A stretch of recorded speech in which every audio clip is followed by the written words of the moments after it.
Good afternoon, everybody. First of all, our company's comprised of Tim O'Brien Homes, Halen Homes, Neumann Developments, Renova, Harbor Homes, and Sunvest Solar. Our background in the last 25 years, we developed about 89 developments in 43 communities, basically ranging from Kenosha County north through Port Washington and west, including Dane County.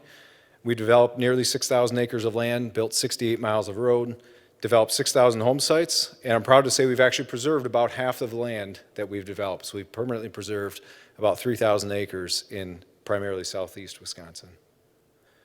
This is kind of a fun slide. I wish I had, I actually do have a pointer, but unfortunately I can't point it in two directions. This is a slide from 1950. If anyone's curious and wants to see this closer, our county's GIS website is where this data comes from. It's pretty easy to maneuver if you play around in it a little bit. 1950, the reason I put this up here, our population was 85,000 people in the county. And if you look at this closely, you're going to barely see I-94 kind of in the center of the screen. You can see Pewaukee Lake, so I'll keep referencing that because it's pretty obvious. You can see I-94, but you don't really see any other traffic corridors to speak of. And that's because that's where we were in 1950 with 85,000 people. Right after World War II, of course. 20 years later, 1970, our population tripled.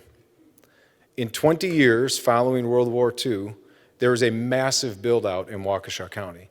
Waukesha County was obviously the growth ring for Milwaukee County, and our population tripled.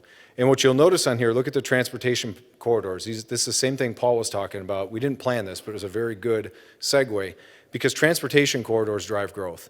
You can now clearly see I-94. You can see Highway 16 wrapping around the north side of Pewaukee Lake. You can see Capitol Drive going through to the northern parts of Milwaukee. And on the southern part of the county, you can see I-43 starting to cut down to the southwest. So with growth in transportation corridors, all of a sudden people had access to Waukesha County, the population tripled. I also want you to think about the housing that was built at that time. Look at the Brookfield area specifically in the east end of the county. A lot of the homes that were built in the 1950s and 1960s in Brookfield are homes that we would never imagine building in Brookfield today. 50 years later, our population has only grown by another 50%, from 235 to 406,000. When Paul said our population over the next 25 years is going to grow to, did you say 430,000? What was it? 480,000. We're talking about very little growth when you think about it. And that's because most of the development has already taken place. And so what I want to leave you with here today as I go through the rest of these slides is the past is an indication of the future. And so if we look at what's happened, I'm going to put some stats up here to show you what we've done over the last 70 years in Waukesha County. It's pretty fantastic. We love this place. We all do. Most of us call this home. It's where our businesses are. But if we don't start to look at doing things a little bit different, we're going to be out of land and people aren't going to live here anymore. I do have a positive message at the end, by the way. So here's a platting statistics. This was kind of fun. The green line is the state of Wisconsin. The purple line is Waukesha County. Ironically, Waukesha County is about 10% of the state's building permits. So on the left side, you see total state permits. That's the 25,000 down to zero. And then on the right side, ironically, we just took a zero off and it worked pretty good.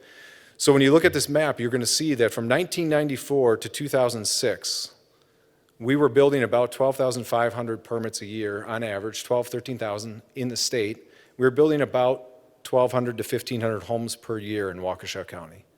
That was not just the boom, that was not just the peak time in 2005 and 2006 everyone likes to talk about.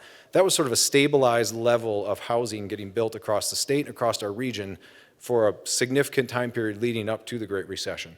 Post-Great Recession, we're still only building about 50% of the homes that we did on a stabilized basis prior to the recession.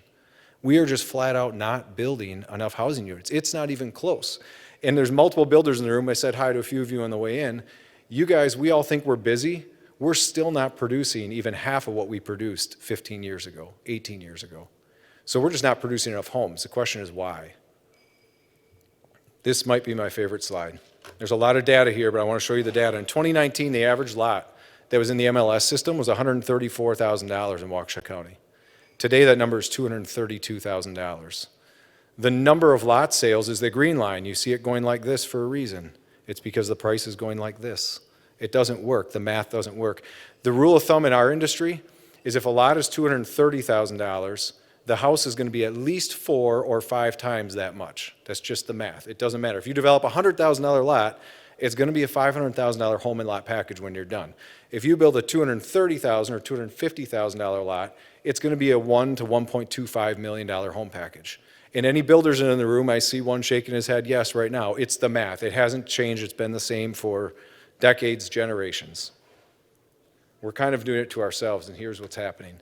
Dane County, and I know we don't necessarily want to compare ourselves to Dane County, but Dane County is one of the only other economic hubs like Waukesha County. Total number of acres developed over that 5-year time period is about 1,800 acres of land. Dane County developed twice as many home sites in that same amount of land. We're just not being good stewards of the land we have. That's the unfortunate reality of it. Now I'm going to show you what that leads to in pricing. This is from the last 12 months, okay? I think it was actually 2023. So this is recent information. If you go back, it's same information. New homes in Dane County cost 3% more than their average existing homes. It's pretty close. They're reasonably affordable. In Waukesha County, they're a 22% premium. People can't afford to buy new homes. Developers can't afford to develop new home sites, and builders can't afford to build new homes because they're just plain too big. It's that simple. I know there's a lot of math here, but I'm going to point you to the part that actually matters. Our median household income in Waukesha County is $104,000. That means you can afford about a $375,000 home. The average new homes we're building are $652,000. Again, these are averages across hundreds of units, so these are pretty decent numbers. We're building homes at 74% over what an average family or median household income can afford. It's no wonder people can't afford to live here. So what it really means is we all, as employers, whoever's employers here, we all need to double the pay for all of our employees. I know it's funny, right? But we stand in front of municipalities every single week, you guys, every week, and we have these conversations, and they all say, why don't we just do it differently? And we say, we agree. And they say, great, can you go next door? And that's what's not funny, is I'm dead serious. We show up at these communities, and they'll say, we know how to develop homes for $500,000, but people say we just don't want it here. So we have a choice to make. Where are we going to be in 2050? We got two choices. I'm going to show you the one where I think we might actually go, and then I'm going to leave you with some hope. This is the path we're on. And it's real. I know it's kind of a funny picture, but it's real. We're going to be driving to see our kids and grandkids in Walworth or Jefferson County, and that's if we're lucky and we don't have to get on a plane and go see them somewhere else. The reality is we can do something different. My hope, and the reason I'm being so blunt about this, and I don't mean to be sarcastic, but I've been doing this 20 years. A number of our team is here. We're in these battles every day in these communities. At the end of the day, we can fix this problem, but it's a choice. And it starts with the influencers and the opinion leaders and the employers in these communities saying, we can and we want to do this different. We want $500,000 homes because that's what our employee base can afford, and we want our employees to live close to work. Because the reality is they're not going to drive more than 30 minutes. So we have a choice to make. The good news is we do still have land left, as Paul said. It's not a lot, but we have land and we can reshape the future. But we have to think about it differently, and we have to support development that works for what our employees and what our neighbors and what our friends can afford. So with that, hopefully it gives you some fuel for the Q&A. Thank you.